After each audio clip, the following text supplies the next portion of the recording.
Hello there guys, welcome to one of my live videos, and today I'm just be officially updating you on some more of latest news. So there is a lot to negotiate on this video today. So the big question is, do you think Ole Gunnar Solsjaker will last as Manchester United manager? Obviously we do know that things have got to improve after the international break. Obviously we do know that we've endured a very difficult start to the season, only registering 5 points from a possible 12. So we've only won one game, we've drawn two, and of course we have lost one and that. And it's basically replicating of what we saw last season, because last season was a huge disappointment. Obviously last season wasn't clinical enough in front of goal. This is why only last season we only managed to score 53 goals in the Premier League, and also last season we conceded 54 goals in 38 Premier League games, and that was actually our highest total of course in 4 decades and that. And I thought we did really well throughout pre-season. We won 6 games out of 6. We scored 12 goals, and there was only 3 goals conceded at that point. And I did say at that point,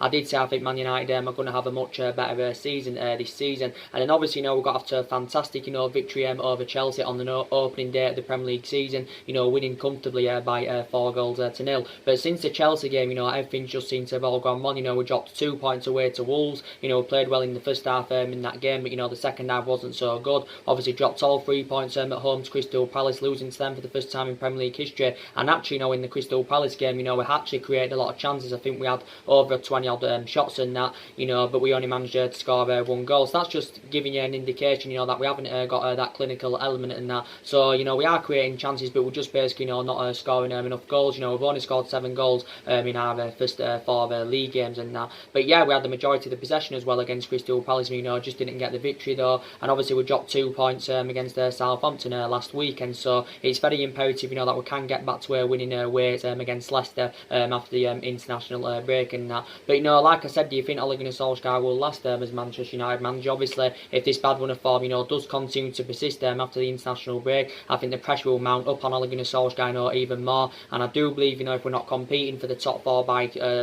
Christmas or maybe the New Year, I think Ole Gunnar Solskjaer could possibly be sacked as Manchester United manager. Even though we don't want to get rid of Ole Gunnar Solskjaer, because obviously we love Ole Gunnar Solskjaer a lot. He was a great player for Manchester United for 11 years. He flourished under Alex Ferguson's guidance, and of course he knows the traditions of the club and that. And I did initially say we're not really known for sacking a club, and I did say we haven't got the structure to keep sacking managers, because obviously 3 managers have already been sacked since Alex Ferguson's retirement, and obviously Ole Gunnar Solskjaer is our 4th permanent manager since the Alex Ferguson era and that. But quite a lot of the blame does stem from Ole Gunnar Solskjaer. You've got the vast majority of Man United fans criticising his tactics and that. To be quite fair, I thought he tactically got it spot on against Southampton and that. But we know it's just you can just see basically the deficiencies in the squad, because there is still areas where Manchester United are lacking in that. Obviously I'll credit Ole Gunnar Solskjaer. He recommended 3 good signings in throughout the course of the summer. We spent over £140 million on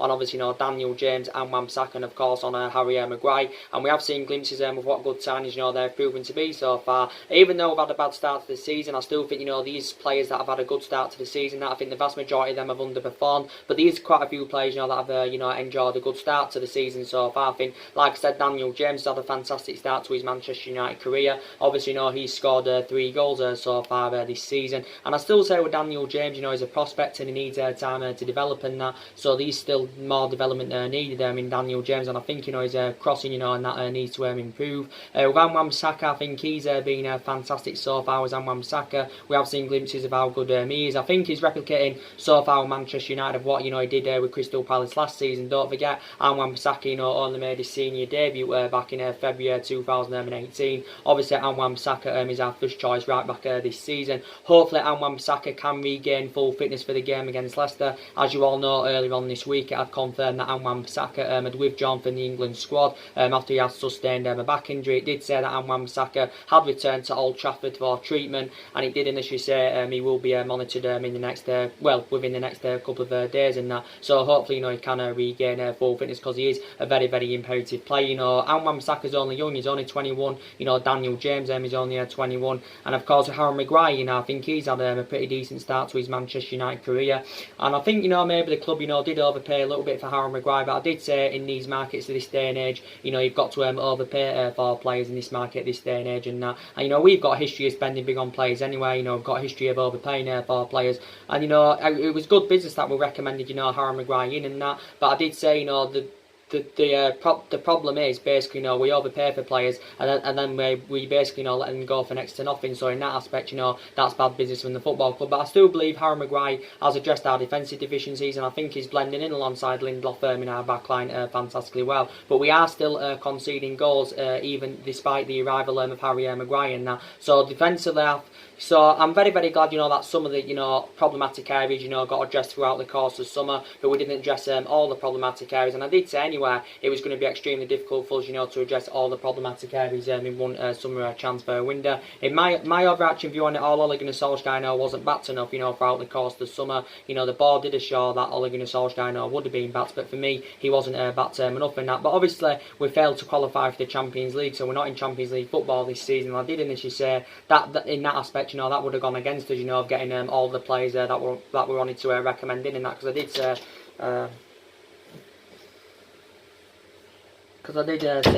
certain players at a certain calibre and level would have had reservations about joining the football club and that. But with Ole Gunnar Solskjaer, I hope he can last term as Manchester United manager. Obviously, so far this season he's replicating, the last couple of months of last season and that. And Ole Gunnar Solskjaer, did well, when he was interim manager of Manchester United last season. In his first 3 months, the results were good, the performances were good, and he did exceed expectation levels. But since he got the job in March earlier on this year, everything has just seemed to have all gone wrong. So if Ole Gunnar Solskjaer is actually to be sacked as Manchester United manager, who would you recommend in? If he's to be sacked by the football club. Don't forget, before we recommended Ole Gunnar Solskjaer, was in for Pochettino for quite a while. Don't forget, I did have some slight reservations at the time of Pochettino coming in and that, because he doesn't know the traditions of the football club, like Ole Gunnar Solskjaer does. Obviously Pochettino's more experienced there than Solskjaer. Pochettino's well Premier League proven. This is now Pochettino's 6th season as manager of Tottenham. But like I said, Pochettino hasn't got that proven pedigree yet of winning many silverware. And the time we was in for Pochettino, obviously we would have to. I think we had to pay around from between 35 to 40 million pounds to get him in and that. So basically, we chose Ole Gunnar Solskjaer because obviously Solskjaer knows the culture of the club and that, and he was also a cheaper solution than Pochettino. I think we only paid around 7 or 8 million pounds, to get Ole Gunnar Solskjaer. I mean, this is what obviously what we paid Mould and that. Don't forget, we was also in for Zinedine Zidane at one point. But I'm still backing Ole Gunnar Solskjaer all the way, and I think the board did confirm.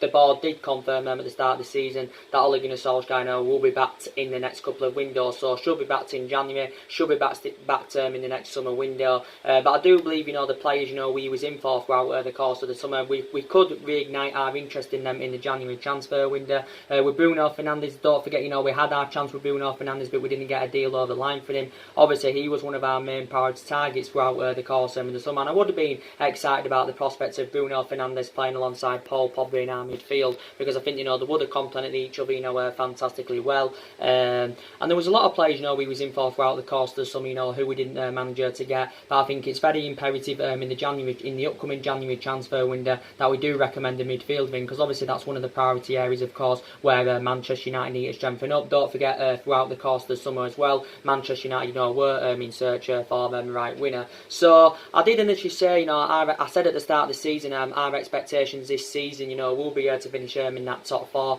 perhaps maybe win some silverware. And I did say Ole Gunnar Solskjaer has got to exceed these expectations, obviously, to remain in the job at Manchester United. I initially said our aspirations will be that top 4 in the next couple of seasons, because I did initially say it's going to take us at least 2, maybe 3 years to mount any kind of title challenge up or win the league. Because don't forget, Ole Gunnar Solskjaer is still in the process of rebuilding this Manchester United squad, because analysing it, the majority of this squad is not Ole Gunnar Solskjaer's. But I did initially say, Solskjaer has got to exceed these expectations, and analysing our current squad at the moment, isn't good enough to win the league. I think it's definitely, good enough for a top 4 finish. We've definitely, got to get in that top 4 this season, or if we don't get the top 4, win the Europa League, because we need to get in that Champions League for next season. That's very, very imperative indeed. But I'll credit Ole Gunnar Solskjaer. I'll credit Ole Gunnar Solskjaer in the aspects that that he's got a lot of trustworthy in his young players and that. Obviously, we've got quite a few young upcoming players in the squad and that. Obviously, you've got likes of Mason Greenwood, that's upcoming, Chon, that's upcoming, Angel Gomez, that's upcoming, Diego Dalot, that's upcoming, Jamie Garner, that's upcoming. So there is quite a lot of young players in the squad that obviously are developing and trying to improve. And I did say, the young players, well, all of the young players, should get given their opportunities this season. Like I updated you earlier on one of my videos. Well, it was actually earlier on today. Big news has come out in regards to Mason Greenwood and Chon. The news about Mason Greenwood is obviously Ole Gunnar Solsjaker now is considering giving Mason Greenwood a prominent role at Manchester United. Obviously, we do know Mason Greenwood is demanding more playing time. Mason Greenwood has made 4 substitute appearances so far this season, but has not yet started a game from the start. So I do believe in the game again. I do believe in the game against Leicester, Mason Greenwood, should get given the start and that. But he hasn't played a full 90 minutes yet. But yeah, Solskjaer's got a lot of trust with him and his young players. But Mason Greenwood, of course, did well for the reserves last season. He scored 30 goals in 29 games for the under-18s, the under-19s, and of course the under-21s. And I do believe he can replicate this in the Manchester United first team. Mason Greenwood is only 17 years of age, but Solskjaer assured at the start of the season that Mason Greenwood, will definitely get given them opportunities and that. But yeah, should definitely get given that chance. Obviously, we know the likes of Martial and Rashford have obviously played in that number 9 role so far this season. So it's good that he's got a lot of trust with his young players. And I thought the young players that played throughout pre-season were at fruition, and I think they'll be at fruition this season. That so they definitely need to get given the chance in that. But I think Mason Greenwood has done well in his 4 substitute appearances, to be quite honest with you. He actually made his full Premier League debut, Mason Greenwood, in the game against Cardiff on the last game of last season. That he actually in that game was our best player, despite us obviously losing the game by 2 goals to 0. But yeah, I think Mason Greenwood can succeed at Manchester United. Obviously, with Chong, as I updated you earlier on about him, recent reports according to the Daily Mail have come out saying that, Chong is in discussions with the football club over a new contract. Obviously, Chong has refused to go out on loan away from Manchester United, because reportedly there were talks about him, he had,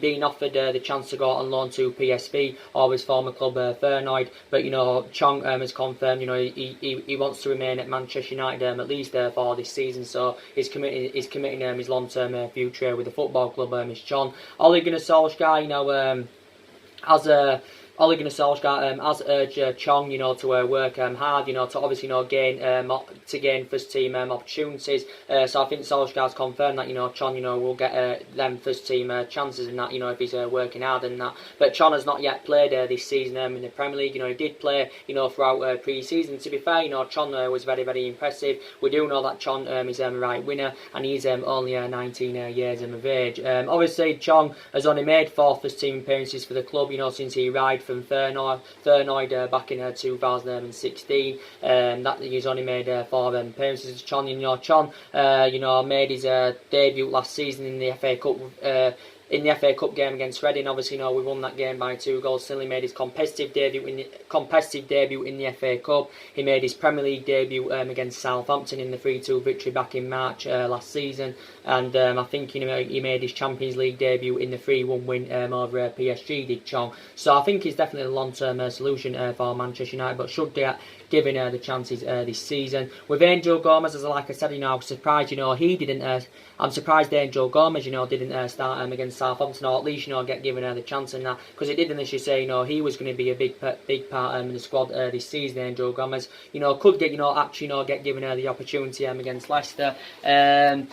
Obviously, with Alex Tuanzebe, I've got to mention him. Obviously, he said, he should be a big part in the squad this season, Alex Tuanzebe. Obviously, he's gained experience anyway, because obviously he did well on his loan spell with Aston Villa last season. But I do believe if he gets given them opportunities this season, I think he can replicate, what he did with Aston Villa last season. Again, I thought the game Tuanzebe played throughout pre-season, I thought, he was quite impressive, to be quite honest with you. With Jimmy Garner, I think he played, was it 1 or 2 games in pre-season? I think he scored in the first game of pre-season against Perth Glory, when we won by 2 goals to 0. So we have got quite a lot of young upcoming players in the squad. Some people are saying, we're short of options now in that attacking, line. Obviously, with, Lukaku leaving the football club and with Sanchez leaving the football club. But to me, you know, we're not really, you know, to be quite honest with it. Definitely still further more investment is needed in the January transfer window.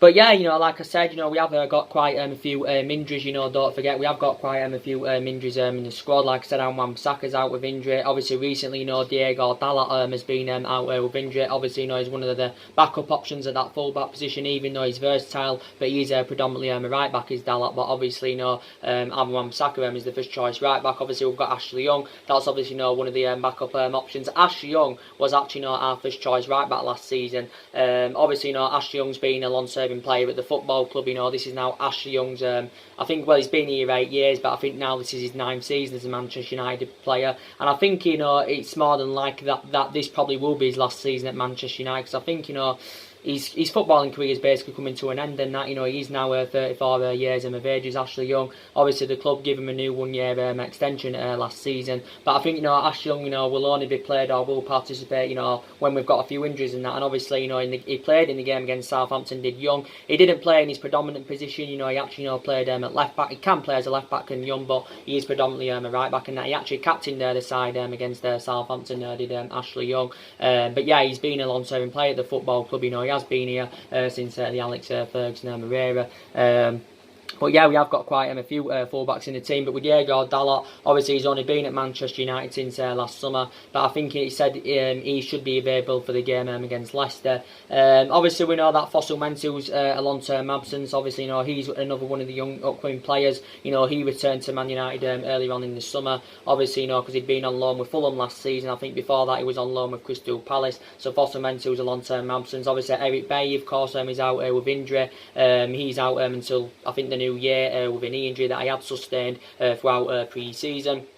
Obviously, we do know that Luke Shaw is out with injury. Obviously, you know, he's got a hamstring injury as Luke Shaw. I'm hopeful that Luke Shaw's injury is not too severe. He sustained this hamstring injury in the 2-1 defeat to Crystal Palace. Obviously, you know, I think Luke Shaw's now, I think this is now his 5th season as a Manchester United player. I think for the majority of his career, you know, he's done really, really well with Manchester United as Luke Shaw. You know, he has had bad periods in his Man United career and that, you know, with some injuries he's sustained and that, and, you know, he had a bad moment, you know, with Jose Mourinho and that, did Luke Shaw. But I think prior to that, I think he's done really, really well. He's our first choice left back, and, you know, reflect on his impressive performances last season. You know, Luke Shaw won the double player of the season. So I think it didn't actually say he was supposed to be out till October, so he was supposed to be out for like a month. But now there's been a change of scenery and said he's out until mid-September. So could possibly, you know, participate in the game against Leicester. As you all know, Anthony Martial is out with injury. Obviously, you know, he's got a firing jar. I think the good news is, you know, that his injury is not too severe, Anthony Martial's, because we do know that Anthony Martial is a very, very imperative player. Obviously, Anthony Martial now, again, is into his 5th season as a Manchester United player. Obviously, scored 50 goals for the club in all competitions since his arrival from Monaco back in 2015. Martial actually, you know, scored his 50th goal against Wolves. But he confirmed at the start of the season anyway, you know, that Martial is being given that number 9 shirt, so he is actually, you know, playing more centrally this season, because Martial, you know, does seem to be more effective in that central position. That's where you mainly see the best of him, and you know, that got proven, you know, throughout the course of pre-season. You know, Martial, don't forget, got given a 5-year deal back in the January transfer window and that, and I think in that aspect that was good business from the football club. And Martial's on a substantial amount, you know, he's on around, is it 200 or over 200 grand a week now, and he's only 23 years of age and that. But I did say, you know, we have got a lot of players on big contracts and that, so I think certain players, you know, do need to improve, and, you know, the performances and that need to improve, you know, the results and that, you know, need to improve. But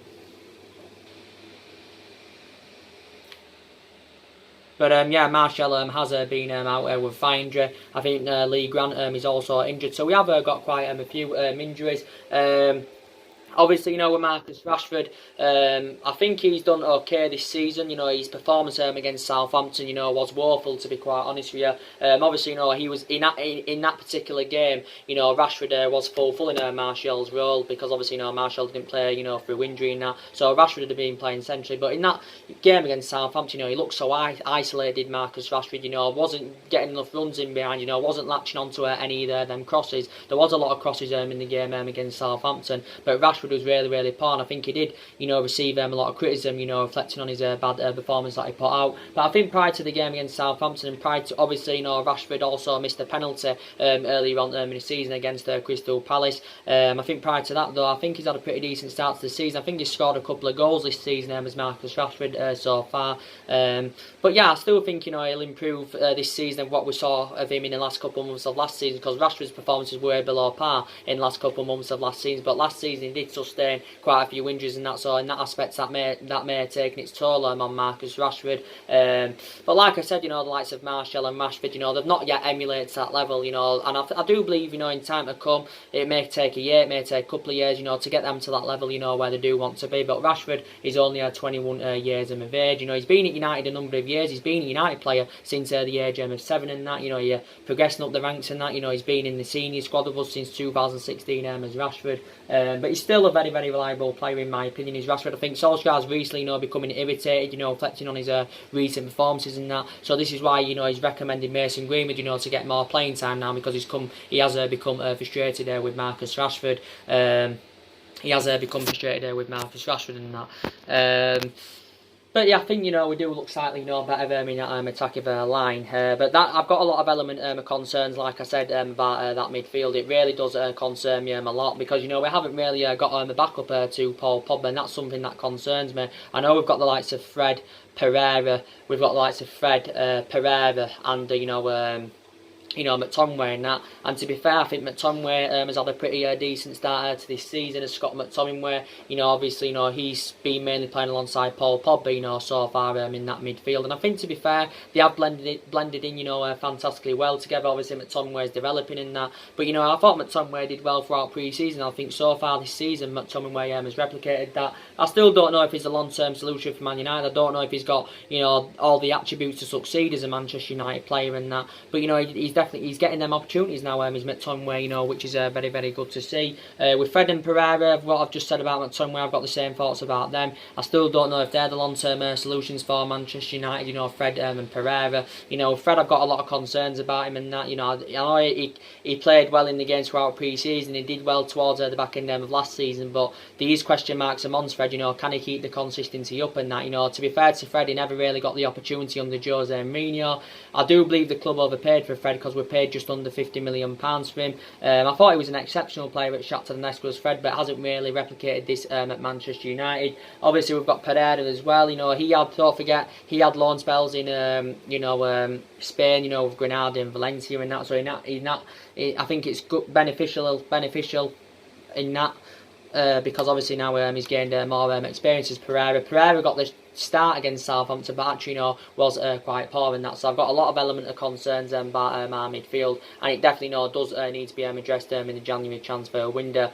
But the good news is we do know that Paul Pogba, he's staying at the football club. That's something I'm really, really delighted about. He's staying at the football club. Obviously, recent reports came out earlier on this week, saying that Ed Woodward and Man United have contacted Paul Pogba's agent, Mini Raiola, over the possibility of extending Paul Pogba's contract at Manchester United. Now, Paul Pogba's got 2 years left in his contract with Manchester United, with an option to extend it by a further year. So yeah, he's still got 3 years left on his current contract term as Paul Pogba. I think, obviously Paul Pogba's plans for the future, is still to make a move to Real Madrid. I think, the only way Paul Pogba would remain loyal to Manchester United and sign a new long-term contract is if we was willing to give him a substantial amount. Obviously, he's already on a substantial amount on his current contract at the moment. He's just on under £300,000 a week. But I do believe if Paul Pogba was to stay at Man United, I think he would demand to be the highest player at the football club. So, an estimated guess, I think Pogba would demand at least around 400, maybe even £500,000 a week, to remain loyal to the football club. But I think, Paul Pogba's actually infuriated that he didn't make his move to Real Madrid, and that I think also Zinedine Zidane, will be infuriated, that he didn't get his number one target, because obviously Zinedine Zidane identified, Paul Pogba as his number one target in that. And I think, I did say, the stumbling block of Paul Pogba leaving Manchester United, obviously, was reflecting on the substantial amount, we put on him basically, because obviously, we were very adamant he wasn't for sale, but we did quote out if it come to the, you know, if it come to it, you know, where we didn't have a choice to sell him and he was forcing his way out of the football club, it did say we wanted around £180 million. So reports early on in the summer said wanted at least 150 or £160 million. Obviously, Real Madrid was struggling to meet this, figure in that, but there was definitely not willing to pay up to £180 million for Paul Pogba. Obviously, we was demanding just over double than what we initially paid for him from Juventus back in 2016. But his first choice preference was Real Madrid, and his likely destination was Real Madrid. I know there was talks early on in the summer of Paul Pogba possibly making a return back to Turin, because he did have 4 good years in Turin with Juventus. Hasn't mainly replicated this at Manchester United, Paul Pogba and that.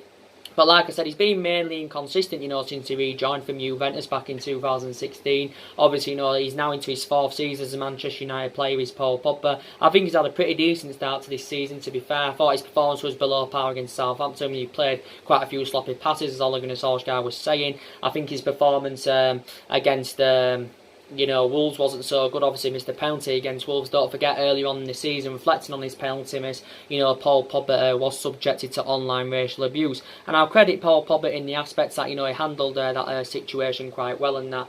But Paul Pogba's brother Mayfield, he said, that Paul Pogba will focus on the season with Manchester United. So we do know Paul Pogba's staying at the football club at least until January. But Paul Pogba confirmed earlier on in the summer that he did want to leave Manchester United. He said he was seeking for a new challenge. He publicly admitted, that he wanted to leave the football club, and he wanted to leave basically, to rejuvenate his career. Did Paul Pogba? But we know deep down he's a very, very imperative player for Manchester United.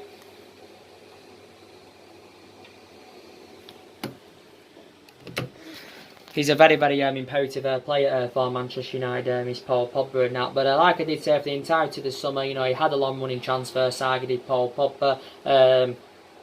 But we just basically convinced them to remain at the football club, and obviously Real Madrid anyway. I think now they spent a substantial amount, throughout the course of the summer. They spent around £300 million on players. Well, 5 players they got in. I think they did sell some players, did Real Madrid, so they did manage to generate some of that money back.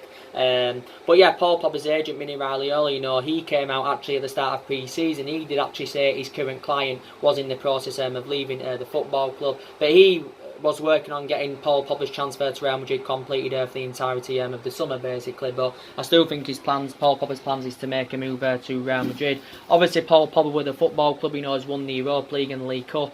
Obviously, that came in his 2nd season with Manchester United and that. Like I said, Paul Pogba, was subject to a lot of transfer speculation last summer, reflecting on his poor relationship with Jose Mourinho, because, he did have a poor relationship with Jose Mourinho, did Paul Pogba. And obviously, Paul Pogba got one of his best wishes, of course, when Jose Mourinho left the football club and that. But yeah, it hasn't only been this summer, he's been subjected to a lot of transfer speculation. But he is 26 years of age, he's probably, he has still got a lot of development minimum and that. And I think when he's at his best, he's one of the best midfielders in the world. And we have seen Paul Pogba at his best as a Manchester United player. When he's at his best, he's like 2 players in one. He's, and I think you mainly see the best of Paul Pogba, when he's freed up as well.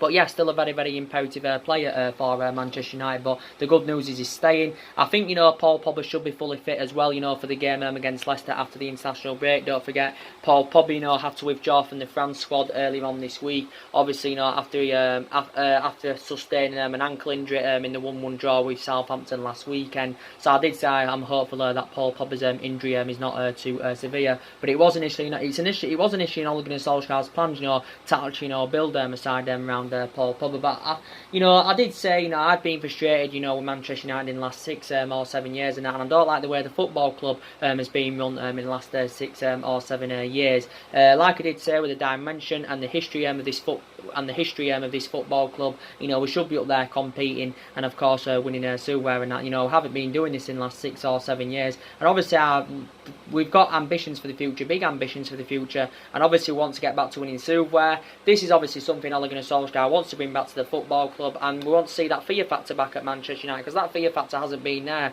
since the Alex Ferguson era and that. But like I did say, maybe Ole Gunnar Solskjaer needs more time. he needs more time than Solskjaer, obviously, because he's still in the process of rebuilding that. Obviously, the majority of this squad is not his. Don't forget Solskjaer's still inheriting 10 of Jose Mourinho's players. Obviously, there's players even from the Louis van Gaal era that he's inheriting. there's players. I think there's these Mattery from the David Moyes where he's inheriting. There's still players here from the Alex Ferguson era, don't forget. So maybe he does need time to make further more investment in January or perhaps next summer maybe he does in that. But a hell of a lot of money has been invested into the football club in the last 6 or 7 years, like I said. Over £140 million has been spent this summer on free players, and that's quite a lot of money.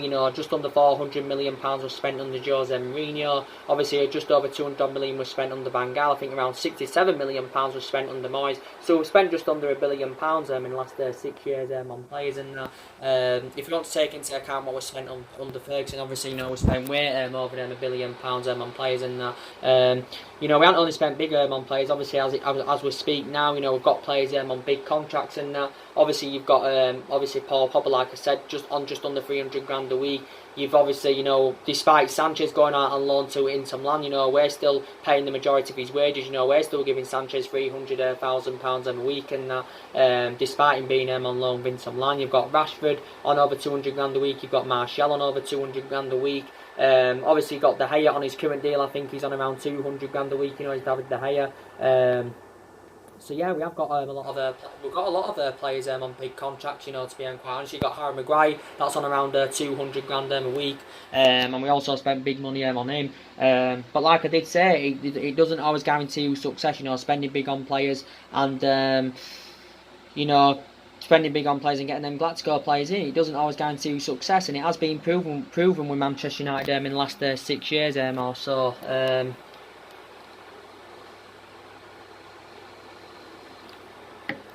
It has been proven with Manchester United in the last 6 years or so. But I've got another element of concern about Ole Gunnar Solskjaer. Like I said, he hasn't really got the experience of managing to the highest level. That's another element of concern. He has got a bit of experience as a manager. Like I said, he won a couple of Norwegian titles there with Mold, so that was a good achievement. He only had a short tenure with Cardiff, did Solskjaer, I think he actually got Cardiff relegated at the time, but I'm hopeful that it can work out under Solskjaer and that. But some of the team also have to take the blame as well. You can't just all the blame doesn't stem from the manager. But like I said, we have got to get back to winning ways against Leicester.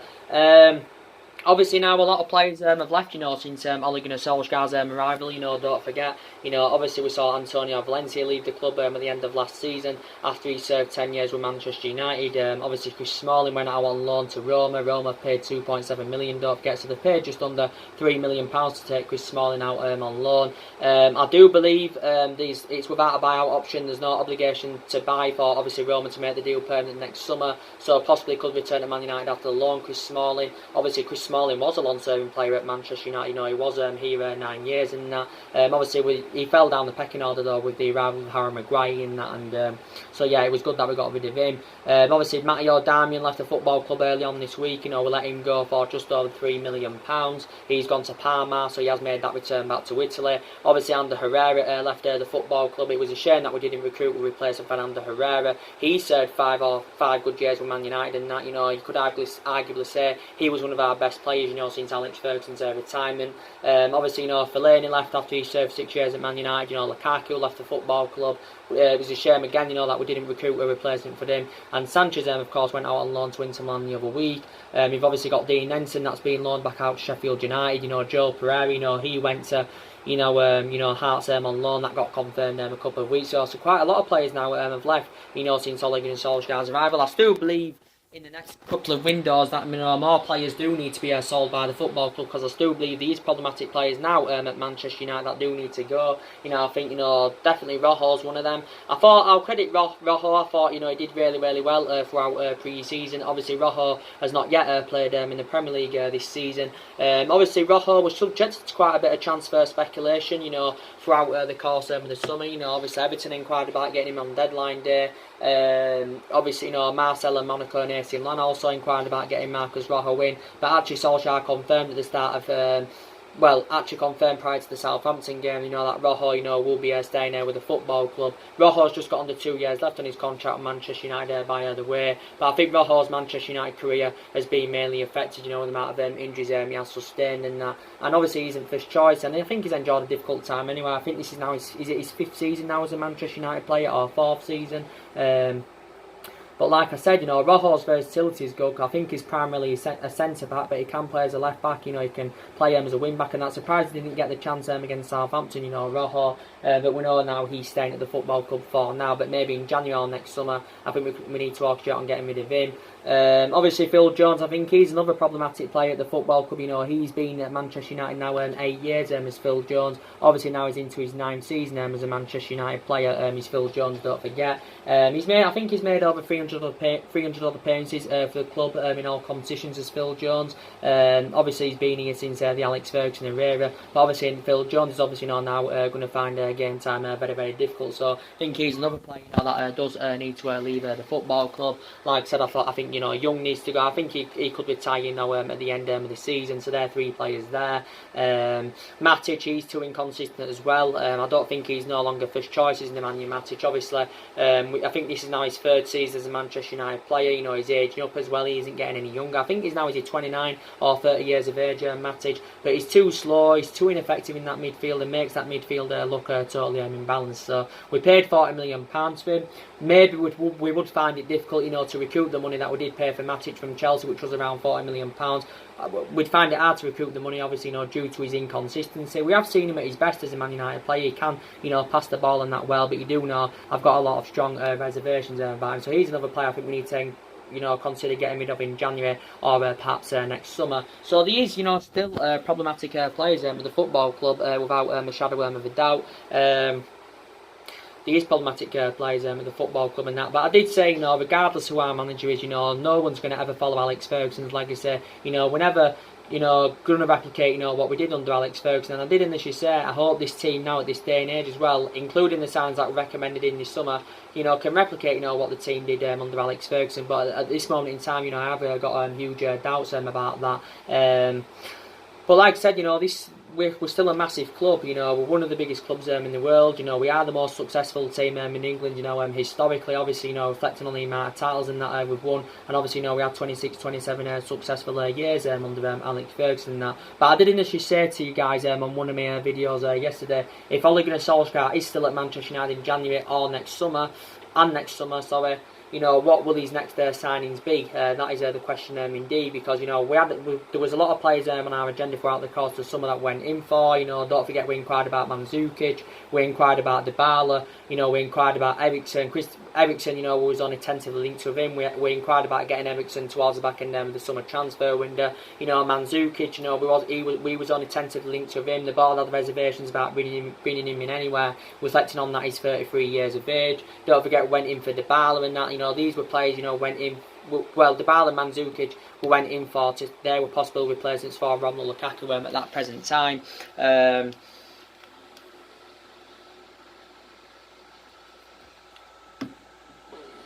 So yeah, there was quite a lot of players there that we did go in for. You know, don't forget with the Jadon Sancho, you know, scenario. Obviously, I've already given you an update on Jadon Sancho. I think it's more than likely we'll probably go in for him next summer. I think we'll leave January because I think he did say Jadon Sancho is set to spend. I think this is going to be his last season with Borussia Dortmund and that. But obviously, you know, for us to get him next summer, we'll have to pay a substantial amount. We'd have to pay in the excess of around £100 million to get Jadon Sancho. I did initially say our move got screwed for Jadon Sancho this summer. Obviously, with our failure to qualify for the Champions League, you know, we identified Jadon Sancho as our #1 target, you know, back in the January transfer window. But Jadon Sancho's only young, and I probably do believe that Ole Gunnar Solskjaer, you know, if he's still in January next summer, will want to continue, you know, signing young homegrown players like he did, you know, earlier on this summer and that.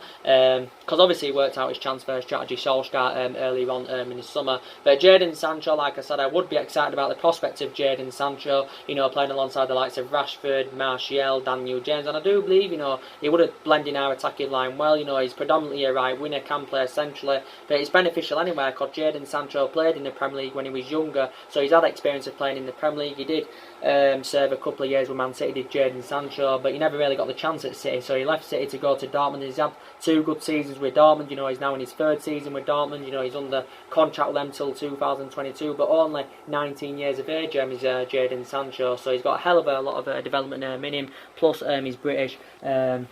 But yeah, obviously, I think if he come back to the Premier League anyway, it would create a better platform for him. It would help him, with his development more. So hopefully, Man United, can get him next summer. So we was also in for Jadon Sancho back in January and earlier on in the summer. Yeah, and.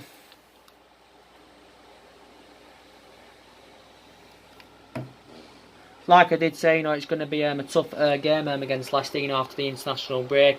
Obviously, Leicester have enjoyed a pretty decent start to this season so far. Obviously, they've registered 8 points from possible 12 in their last 4 games, so they've won 2 and drawn 2. I think they've won their last 3 games in all competitions. So obviously, Leicester started the season with a 0-0 draw against Wolves. They got a point away to Chelsea. That was 1-1. They beat Sheffield United 2-1.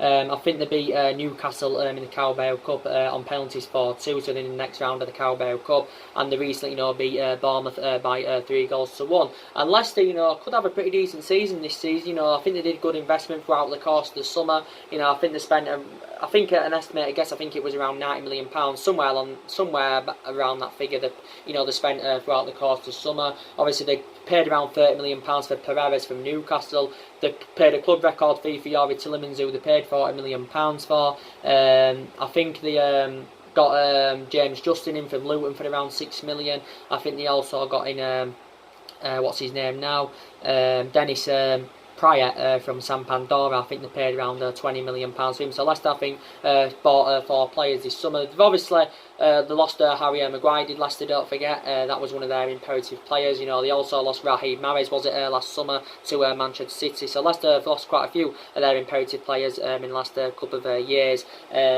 But yeah, it's going to be a pretty tough game. But we have usually got a good winning record against Leicester. But it's at Old Trafford. It's a game that we should win. To be quite honest with you, but we have definitely got to get back to winning ways. Because if we don't, I think we're going to enjoy a worse season this season than what we saw last season. Because last season we finished out of the top 4. We finished 6th last season. We finished 32 points behind Manchester City. So that's very, very embarrassing.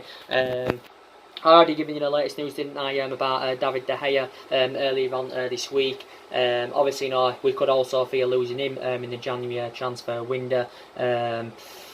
But yes, so definitely further more investment is needed in January. And that we haven't, as I did say, I've also been frustrated with the lack of silverware in the last 5 or 6 years because we haven't really won much. We won the Europa League and League Cup that came in Jose Mourinho's first season. Won the FA Cup back under Louis van Gaal era back in 2016, and we haven't won the Premier League since 2013. Obviously, that was in Alex Ferguson's last season. That season, you can say Van Persie won as the league. Reflecting on the amount of goals and that he scored. So we haven't won the league now for over 6 years. But at the moment, City has strides ahead of us. Liverpool and that are strides ahead of us. And I think it's going to be between Manchester City and Liverpool, this season for the league again, like it was last season. Obviously, City are looking to match. Well, the one achievement they already matched. Obviously, was winning the English domestic treble last season. Obviously, City in that aspect, made history. Obviously, they replicated what we did in 1999. It wasn't the same treble, but City, still basically, won the treble and that. And obviously, they're looking to match another achievement, and that City are going for 3 back-to-back Premier League titles. Obviously, don't forget my club, Man United, did it back in 2007, 2008, and 2009. Won 3 back-to-back titles, of course. But yeah, I think City, probably will win it again this season. Liverpool are in there, with a chance as well. They've got a decent squad and that. That Liverpool's expectations will be to win the league. They haven't won it for 3 decades. They've never won the Premier League. Since it got founded in '92 and 1993. But Jurgen Klopp's a really pretty decent manager, and like I updated you early on this week, Gary Neville gave his overarching view on the situation, and he actually believes that we're on the right track under Ole Gunnar Solsjaker, and that he says, the style of play, and that's right, but we're just not being clinical enough in front of goal, and that seems to be the main factor. That seems to be the main problem of why we're winless in his last 3 games and that. But this is what Gary Neville believes, and Gary Neville, I think, believes that Solskjaer can emulate into Jurgen Klopp. Because don't forget, Jurgen Klopp's been at Liverpool now about 3 or 4 years. Is it? You know, he didn't win out in his first couple of years with Liverpool. Obviously, I think he won his first major honour with Liverpool last season, which was obviously the Champions League and that. So maybe Ole Gunnar Solsjaker does need a bit more time, but we will see him anyway. So the main part of this video is the question is, do you think Ole Gunnar Solskjaer will last as the Manchester United manager? I'd like to know your opinions on that. So anyway, guys, drop your comments, likes below on the channel. If you do consider subscribe as always, and take care, God bless, and I'll see you all again very, very soon. Thanks for watching.